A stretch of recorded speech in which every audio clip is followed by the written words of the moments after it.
welcome. In this chapter we are studying several instruments, measuring instruments using op-amp based amplifiers. Okay, and so we are taking examples and small numeric problems to understand this. What I see here, last time we took an example where we wanted to measure some voltage using an ammeter, okay, and this is how we made the circuit. So the voltage input comes here. This is primarily a non-inverting amplifier.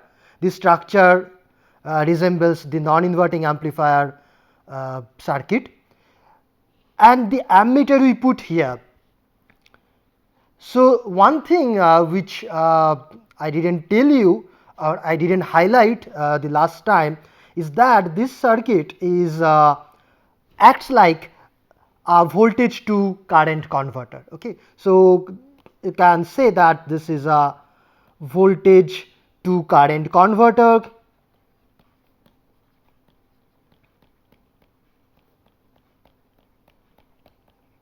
Or you can say this is voltage dependent current source or something like that. I mean, the idea is that the main thing is that you give a voltage and you get a current. The value of the current is proportional to the voltage. So if you give V in, you get some current which is proportional to this. Why? Because you know, if this is V in, then due to virtual sorting principle, same voltage V in should appear here, and therefore we have V in here. This is 0, so V in divided by R1 is this current, okay, which is same as this current. So therefore this current is same as this voltage divided by R1.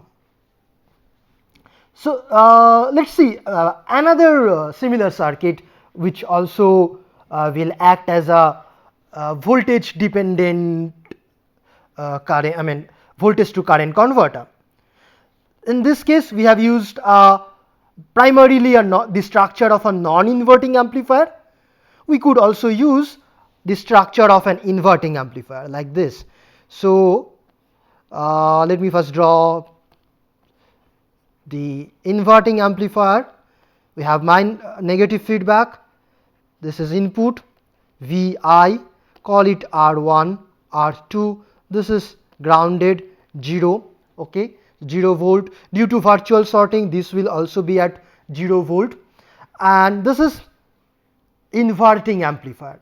Now what we can do, say if we replace this with an ammeter, then the current that we will have in this part, okay, this current I is determined solely or only by this voltage. How? Because you know this current and this current must be same current goes like this, nothing can go into the op amp, therefore these two currents are same.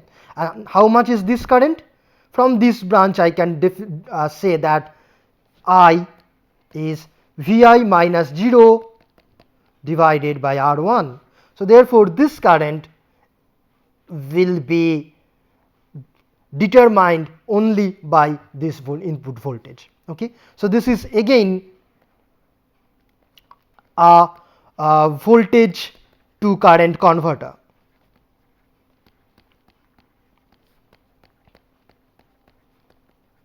And you see, no matter whatever is the impedance of this ammeter, resistance of this ammeter R2, that doesn't matter at all. So I can take any value of R2, different values of R2 within of course some range, otherwise the op amp may get into saturation region. So within a range of values of R2 or the ammeter or whatever impedance is connected here, that will not affect this current. The current is only determined by this voltage and this resistance. Okay. So this is another similar circuit which we can use, and now next thing that we will study is say some programmable gain amplifiers.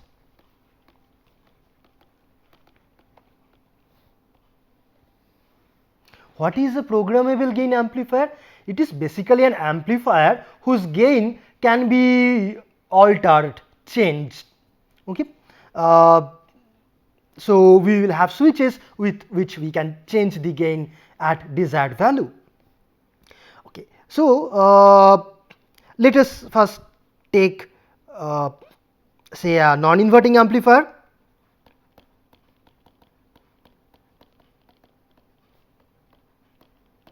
Which looks like this.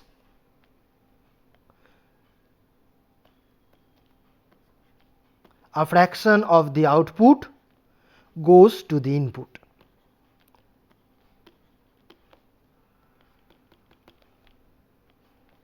This is the input voltage Vi, this is the voltage output Vo, and here the gain is how much? We know this is 1 plus R2 by R1. Okay. So this is the gain, which is same as Vo by Vi. Okay. Now we want to make it programmable, changeable, alterable. So what we can do, we can take either of these two resistances as variable. Simple. So you change any resistance, this one or this one, you can change the gain, because the gain is given by this. So this is not a very big deal, but let's see. So what we can do, so if we for example take, let me first write this as R2 multiplied by C1, okay, where C1 is 1 over R1. That means C1 is the conductance of this. Okay, C1 is the conductance which is same as 1 over R1. Now therefore you see we can take, let's take C1 variable. Okay. So what we will do here, instead of having a fixed resistance, we can connect it say to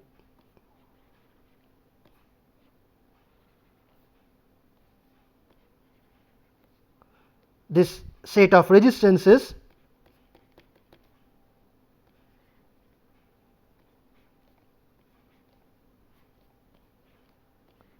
and so you can connect any of them, right? If you connect this one, you have one value of R1, you can connect this one, another value of R1, therefore the gain will change.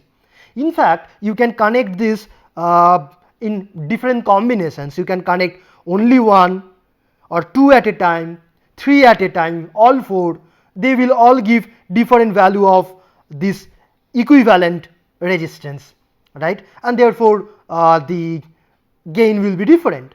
This will be changeable, programmable. Okay, so this will become programmable. Now I want to just choose the values of these resistances in a bit interesting way, nothing difficult. So what I will do, I will say choose these conductances in ratios like 1:2:4:8 in this ratio. One is the double of the other and so on. And what I will do, so this is the ratio of conductance. Okay, conductance should be like this. So that means the resistance should be like this.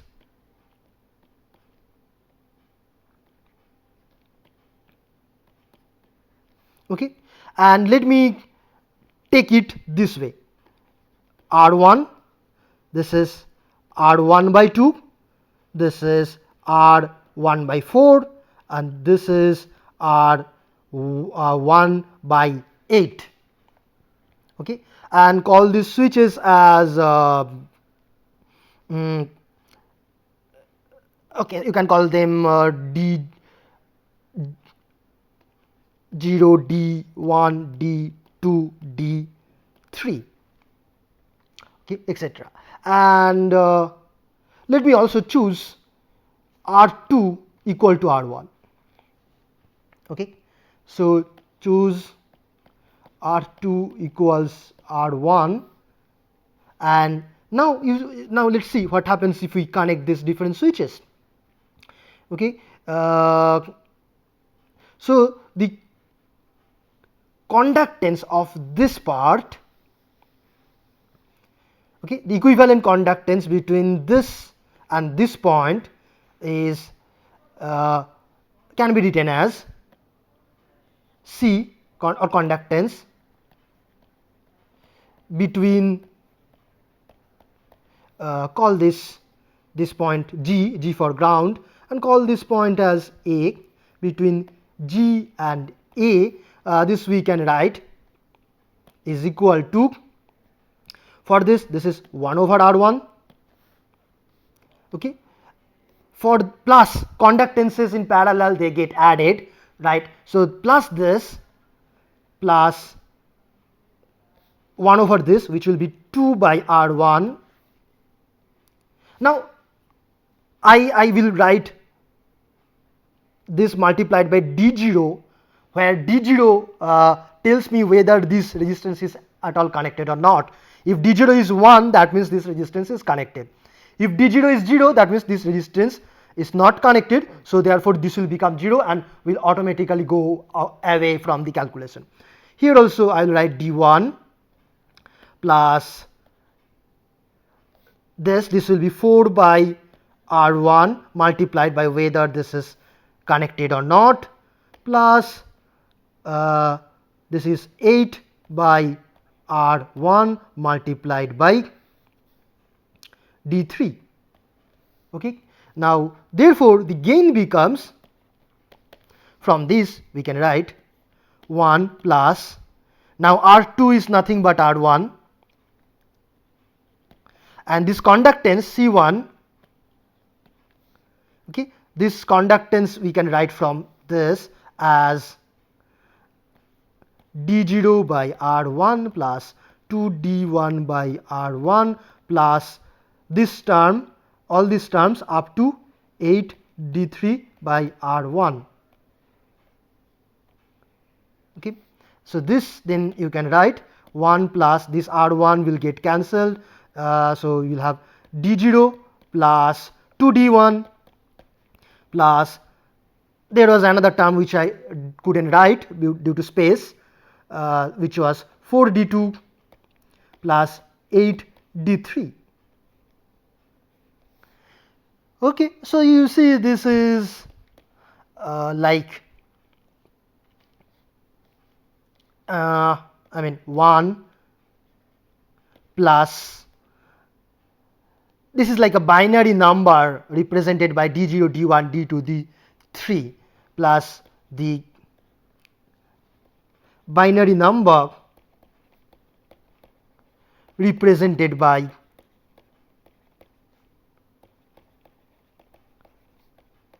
D0, D1, D2 and D3. Okay, so then this becomes a programmable gain amplifier, and also the gain can be changed in accordance to the binary numbers. Okay, so you can make, for example, if all D0, D1, D2, D3 all of them are off,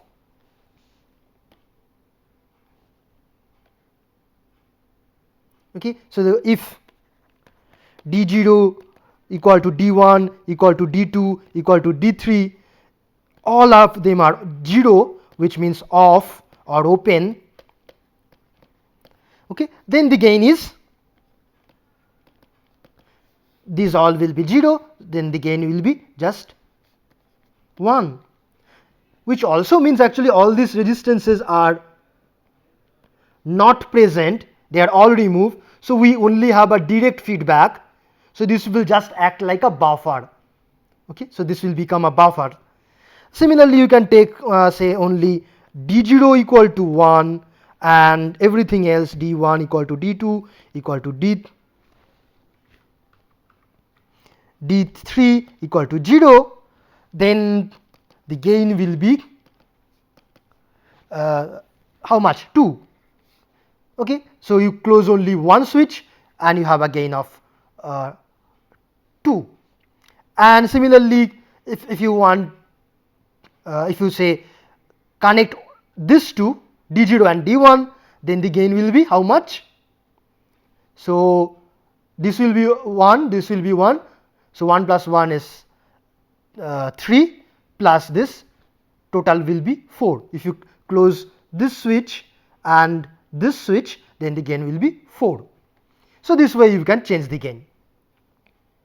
So, okay, now so this was one programmable gain amplifier which we which we have made using a non-inverting amplifier. Similarly, one can also take first a inverting amplifier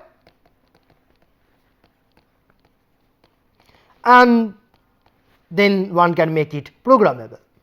So let's draw it.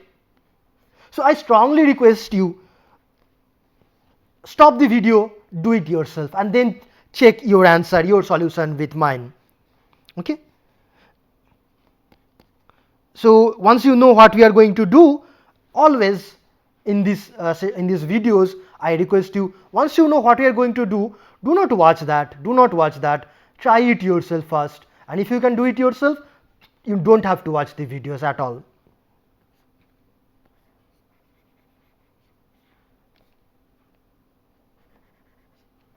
Okay, so R2, R1, this is this is inverting amplifier and we want to make it programmable. So we can take either this variable or this variable, both will give me some programmable amplifiers. So I have many choices, so let me choose to make this variable and keep this constant. That is my choice. Okay, there is nothing sacred about it. So let's make R1 variable, and once again we will make R1 variable so that the gain can be changed in a binary fashion like this. Okay, so what we will do, we will take many such R1s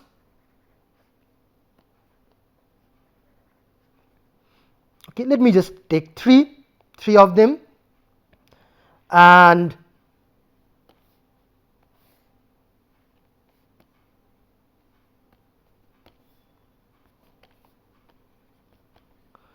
then let me connect switches. So you give the input here, this is V in, and you have the switches, and we have to choose these resistances in a way that the gain, the pattern of the gain follows some binary pattern. Okay, so let's try that. Let me first give let me first write the formula for the gain. Gain in this case, you know, is R2 by R1, which I will first write R2C1. C1 is nothing but 1 over R1, that is the conductance of this part. So if I just take it in the numerator, so that I can take direct sum of these conductances. Okay, because things in parallel, they get their conductances added, but not resistances. So therefore, I write it in this way, a small trick. Okay, now then what I will do? Okay, let me just call this resistances as A, B, and C, or RA, RB, RC. Okay, so then I can write gain is equal to R2 multiplied by the total conductance of this. Okay, they are in parallel.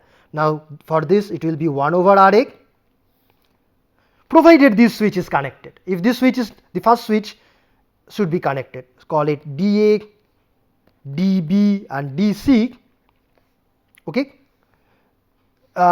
so provided DA is connected, this will be like this, plus if DB is connected, we will have more conductance, and if DC is connected, we will have more conductance, like this. Okay, now let's choose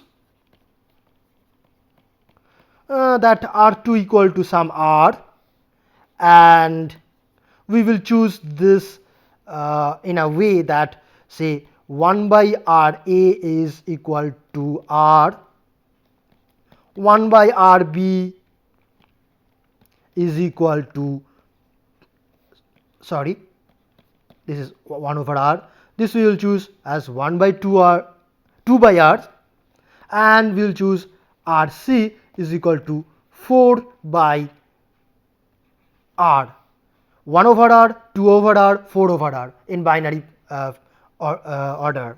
So if so, then we can write gain is equal to R2, R2 is just R, then inside the bracket dA multiplied divided by this is 1 over RA is R, so just R, plus dB, and 1 over RB is 2 by R, okay, plus this will become 4 DC by R.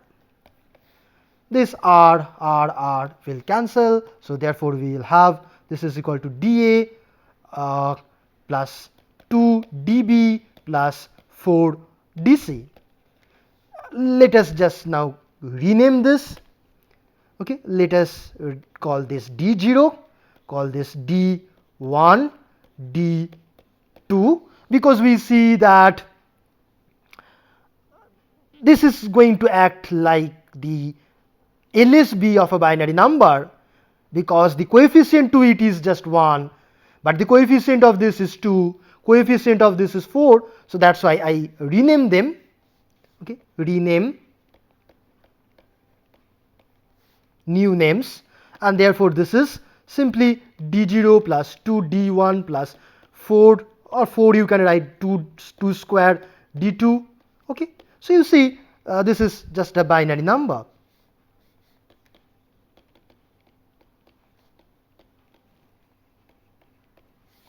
And once you know how you want to do it, you can always do these calculations or back calculations so that you get what you want. Do not memorize anything, do not memorize or try to remember these things. Okay. So we have seen some programmable gain amplifiers. Let's take a new topic. Let's move to some AC voltage measurement.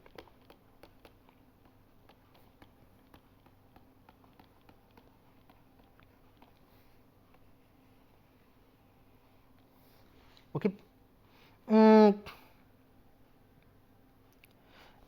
So example, so suppose there is a AC voltage, this is AC at this point, call it VI, which we want to measure. This is a small voltage, so therefore we want to amplify it before we will measure. So what we will do, Let's take an amplifier, something with an op amp, that is our favorite. Let's take a non-inverting one, for example. So we take a non-inverting amplifier, my negative feedback plus, so this is the amplifier, this is R2, R1, grounded, output, input. So this is the amplifier, and now we have to use a voltmeter at the output. So let this be a voltmeter. So let us now connect this all. So we connect the input to the input of the amplifier, then the output of the amplifier goes to the voltmeter, and it's done, right. So, and if this is AC quantity, right, this is a AC voltage, so the voltage at this point will also be AC, definitely. So this is function of time, this VO function of time, this will be 1 plus R2 by R1 whole multiplied by VIT.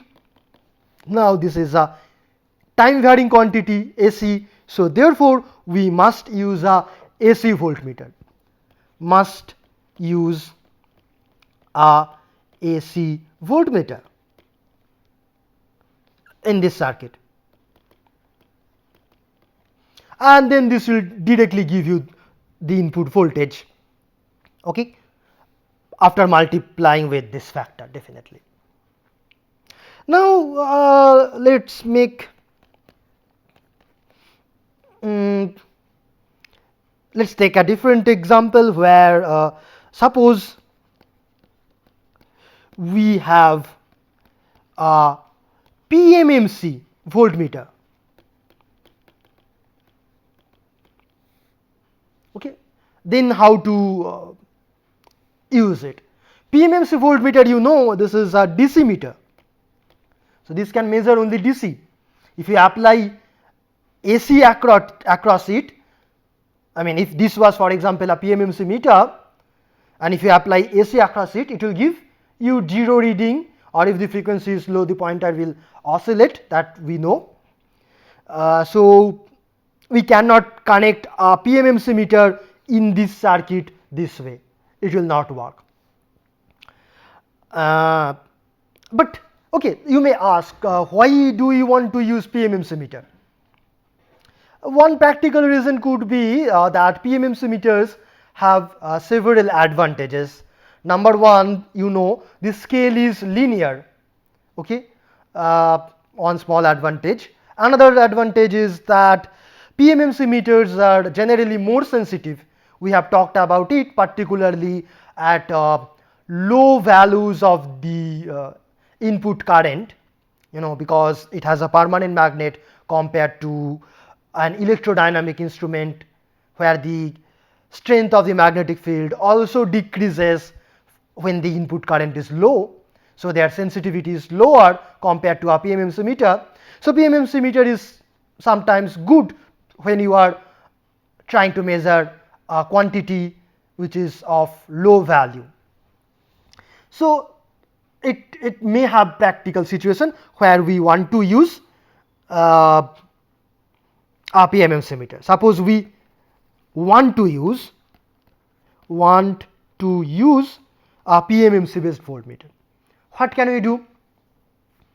You know, we can use a rectifier based circuit, diode based circuit to convert the AC into DC and then measure. Okay. So how do we modify this circuit?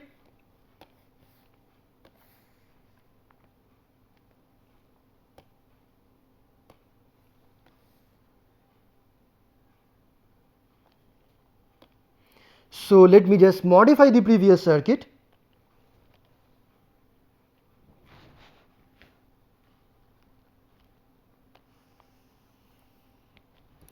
Okay. So here I will just connect, say, a diode.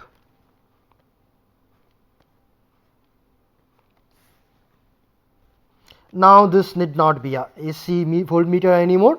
I can use a PMMC meter. Okay, so this voltage at this point is AC. This is AC at this point, right? But the current that will flow through the voltmeter, this current is DC, and call this I. Okay, now I, you know, this is DC, and what kind of DC? Half wave rectified DC.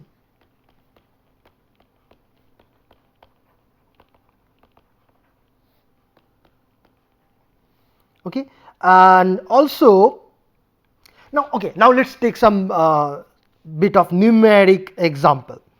Okay, so question: suppose the voltmeter reading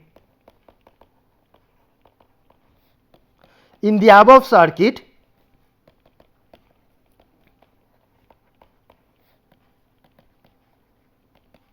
is 1 volt, a simple number 1 volt. Then Vi is equal to how much? So then if this reading is 1 volt, then what is the input voltage? Okay, or now this is AC. So if I just ask you this, Vi is how much, by default it means what is the RMS value of this voltage. Okay, because by default when we are talking about the value of an AC quantity, it is normally the RMS value, but let me specify it also for you, that the RMS value of Vi is how much. Okay, and suppose R1 is equal to R2, given, this is given. So this is also given in the question. Now solution. So this reading is 1 volt, and okay, another small thing, let's assume that the voltage drop across this diode is negligible. Okay, so let's assume that the voltage drop across diode is negligible.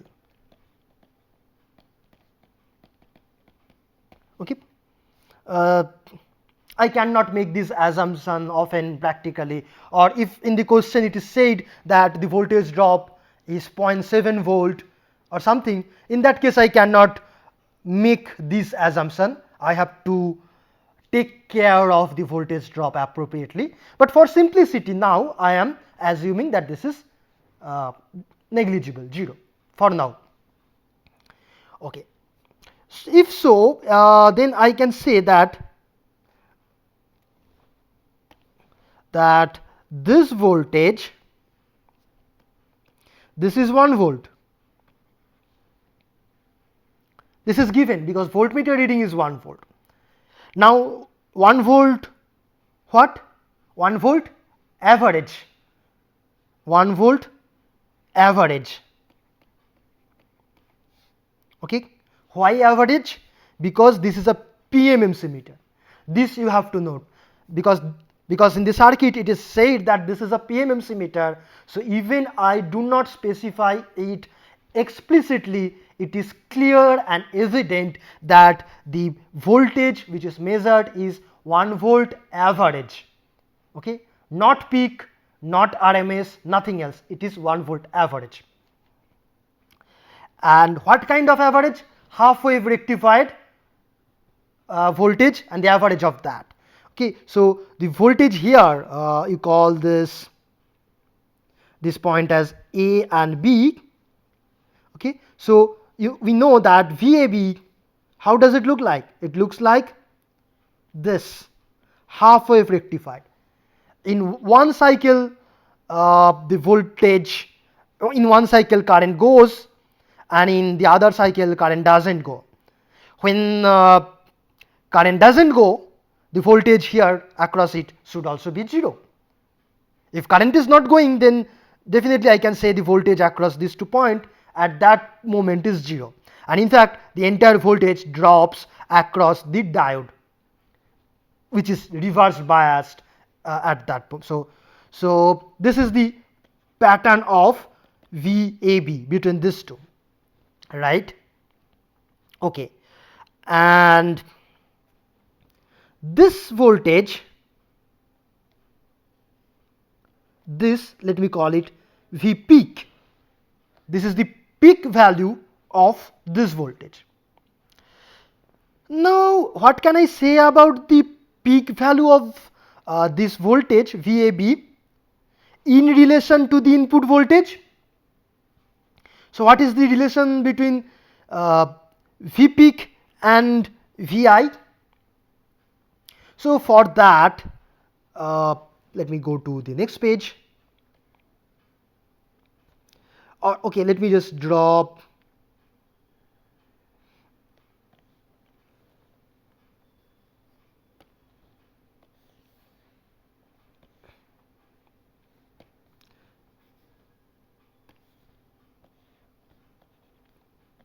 Vi.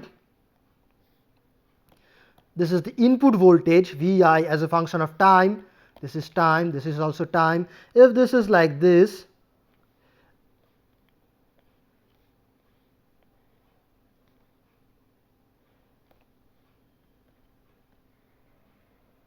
okay, call this point VIP, peak value of the input voltage, right? What is the relation between VIP and Vp? You see, in this positive cycle,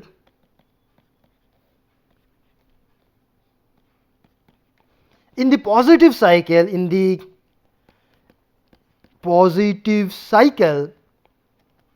I can write that this voltage, okay, call it VOT, okay, VOT is given by 1,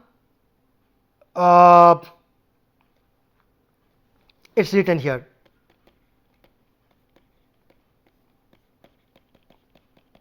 and also in the positive cycle the diode is forward biased, therefore this and the voltage drop across diode is negligible. So therefore I can also write the potential at this point here, call it, this point is A, call it VA. Also VA is equal to VOT, which is given as 1 plus R2 by R1 VIT. T, okay, this potential, and this is in positive cycle,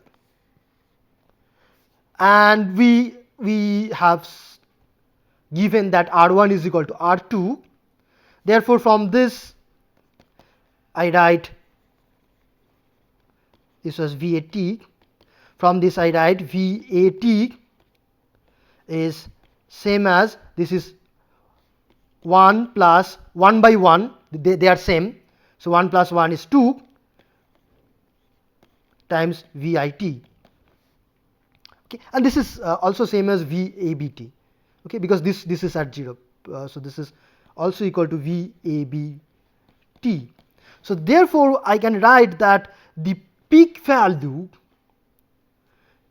of this voltage, okay, let me just call it VABP, peak value of VAB, I can write VABP peak is same as 2 times the peak of VIP, right? So this is what I can write, okay, this is one thing.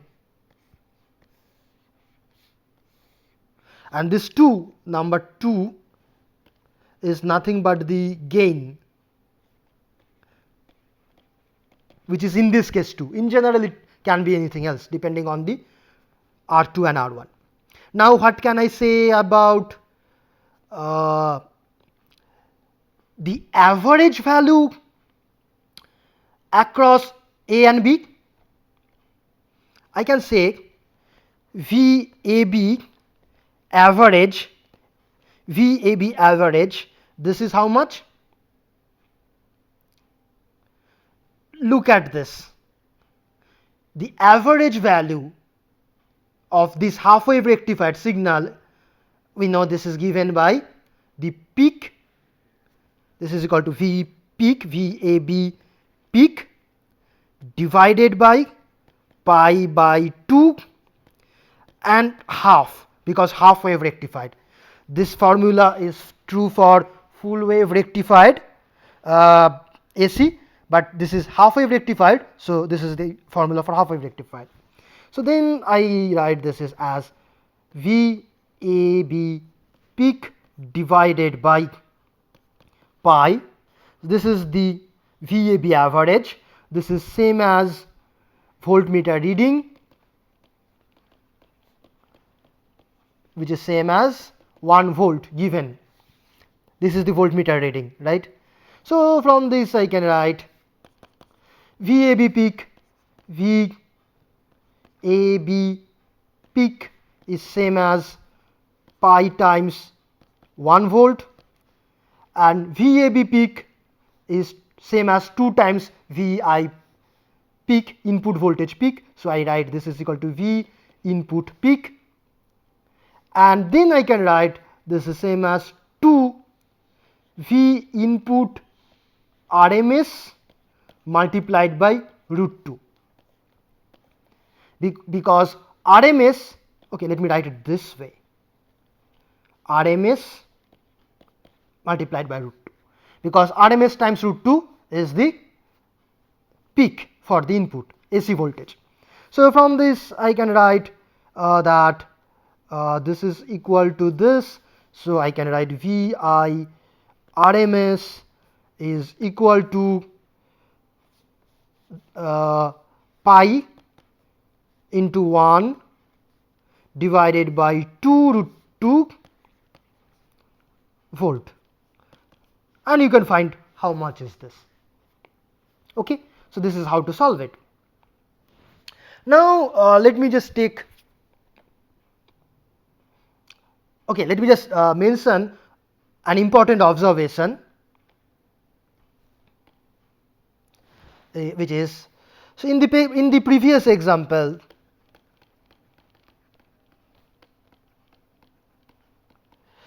we have ignored diode voltage drop.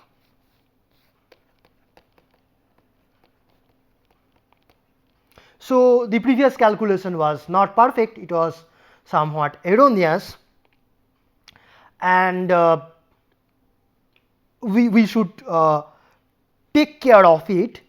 But I am going to give you a trick, a small trick, a small change in the circuit, so that the diode voltage drop, even if it is not 0, will not create any problem. Okay. So let's start with the circuit.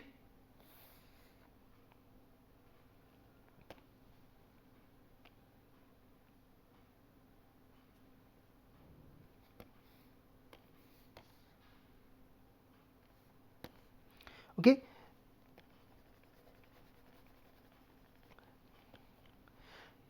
Let me modify this circuit such that this diode drop, even if it is not 0, even if it is large and significant, it will not come into the calculation at all. What I will do is this, I will remove the diode from here, let me connect it, and I will put the diode here.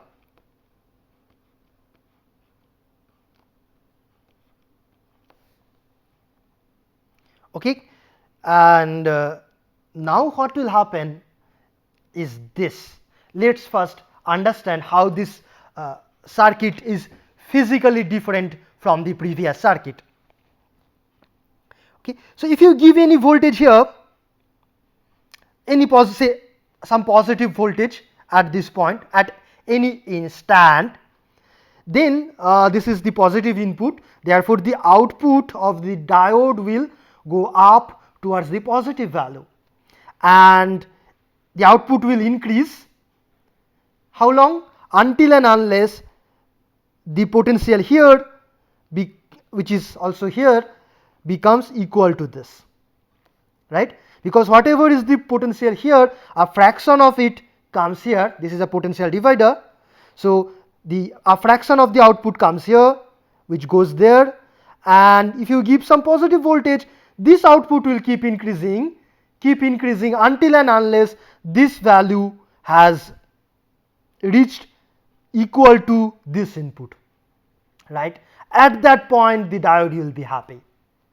That's the principle of a diode. At that point the op amp will be happy. That's the principle of the op amp. Okay, so in this circuit, the diode drop will not affect at all, because the op amp will increase or decrease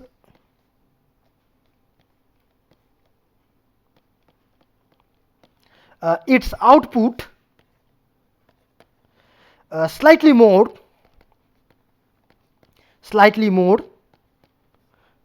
okay. How much? I mean as much as the diode drop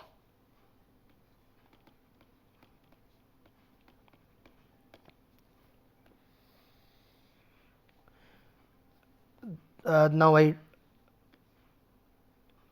write here, to make this voltage, call it, what can I call this? Is Vn, right? Vn.